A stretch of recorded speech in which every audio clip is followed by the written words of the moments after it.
കനത്ത മഴയെ തുടർന്നുണ്ടായ മണ്ണിടിച്ചിലിലും പ്രളയത്തിലും ഇന്തോനേഷ്യയിൽ 303 മരണം, 279 പേരെ കാണാതായി. 80,000-ഓളം ആളുകൾ ഭവനരഹിതരായി. ഇന്തോനേഷ്യയിലെ സുമാത്ര ദ്വീപിൽ ചുഴലിക്കാറ്റിനെ തുടർന്നുണ്ടായ വെള്ളപ്പൊക്കത്തിലും മണ്ണിടിച്ചിലിലും മരിച്ചവരുടെ എണ്ണം ഉയർന്നു. സുമാത്ര മേഖലയിലെ 3 പ്രവിശ്യകളിലുണ്ടായ വെള്ളപ്പൊക്കത്തിലും മണ്ണിടിച്ചിലുമായി 303 പേർ മരിക്കുകയും 279 പേരെ കാണാതാവുകയും ചെയ്തു.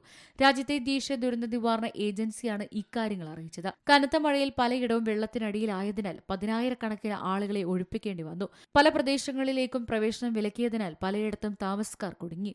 വടക്കൻ സുമാത്രയിലാണ് ഏറ്റവും കൂടുതൽ നാശനഷ്ടങ്ങളുണ്ടായത്. ഇവിടെ മാത്രം 166 പേർ മരിച്ചതായും 143 പേരെ ഇപ്പോഴും കാണാനായിട്ടില്ലെന്നും BNPB മേധാവി അറിയിച്ചത്.